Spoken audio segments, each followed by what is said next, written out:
Question. A projectile launcher launches a snowball at 45 meters per second from the top of building 1 in figure 7. This is just a figure 7. Does the snowball land on top of building 2? Support your answer with calculations. We set the zero reference point here, just at the starting point of the snowball. How can we know if the snowball lands on top of building 2 or not? We can think in this way. If there is not building 2, the trajectory of the snowball would be the curve of a parabola. But its trajectory can be like this. It goes up and pass over the building 2. Or it can be like this. It goes up and go here, cross with the building 2. Or it can go like this.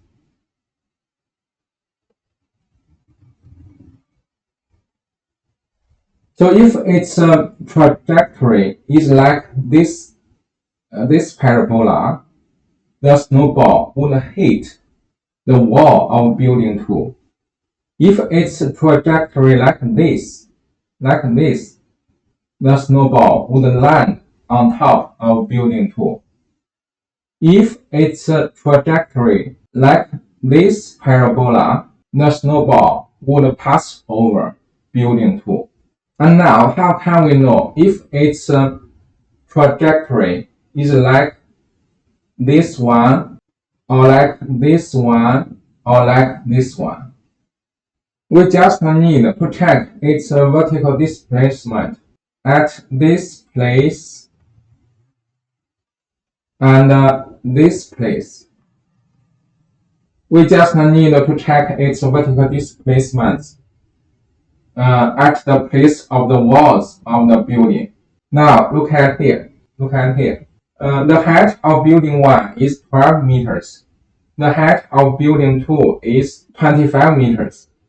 And this distance from the top of the building 2 to the place of the reference point, to the 0 point, this distance is 13 meters. So we just check the vertical displacement at the place of the walls of this building.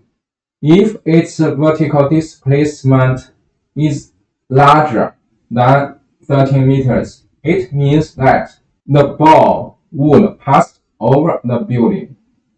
If its vertical displacement is smaller than 13 meters, the ball would hit the wall of the building or land on top of the building 2. Now we do the calculation. We just need to check its vertical displacement at the place of the wall of this building 2. We know its initial velocity is 45 meters per second, and the angle theta is 35 degrees. We can use the horizontal displacement to find the time interval, and then with the time interval, we can find its vertical displacement at the place of the walls of building 2. We know the horizontal displacement just equals the initial velocity multiply cosine theta multiply the time interval delta t. Now from this formula, we can know that the time interval delta t equals the horizontal displacement divided by the initial velocity multiply cosine theta. Now, when the horizontal displacement equals 150 meters, it's just the place of the left wall of building 2. The time interval delta t equals the horizontal displacement 150 divided by the initial velocity 45 multiply cosine theta cosine 35 degree, and this equals 4.07 seconds. And now we have the time interval. We use the formula for the vertical displacement. Vertical displacement equals initial velocity multiply sine theta multiply time interval delta t minus 1/2 multiply the acceleration g multiply delta t squared. Then this equals 45 meters per second multiply sine 35 degree multiply time interval 4.07. Then minus 1/2 multiply acceleration 9.8 multiply 4.07 square, the time interval square.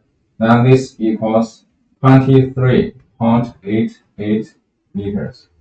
And 23.88 is larger than 13. It means that at the left wall of the building, the snowball flies higher than the building, so the snowball does not hit the wall, the left wall of the building 2. Now we need to check at the place of the right wall of building 2 if the snowball flies higher than building 2 or not. If it flies higher than building 2, that means that the snowball does not land on top of building 2. If the snowball flies lower than the top of building 2, that means that the snowball lands on top of building 2 before it reaches the place of the right wall of building 2. I delete this part. Now, for the place of the right wall of building 2, the horizontal displacement here equals at the right wall of building 2. The horizontal displacement is 150 meters plus 35 meters and equals 185 meters.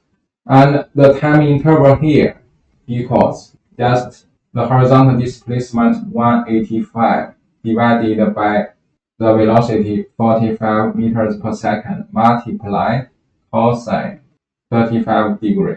Now the time interval is 5.02 seconds. And now at this place, the vertical displacement equals the initial velocity multiply sine theta multiply delta t minus 1/2 multiply acceleration g multiply delta t squared.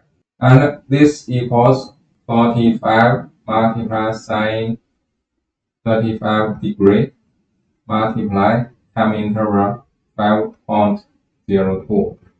Then minus 1/2 multiply 9.8 multiply time interval 5.02 square. And this equals 6.09.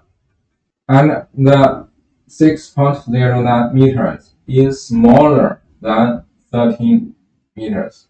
This means that at the right side of the wall, the snowball is lower. The snowball is lower than the top of building 2.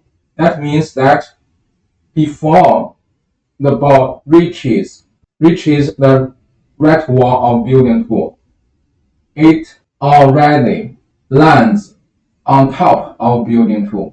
So the conclusion is that the snowball lands on top of building 2.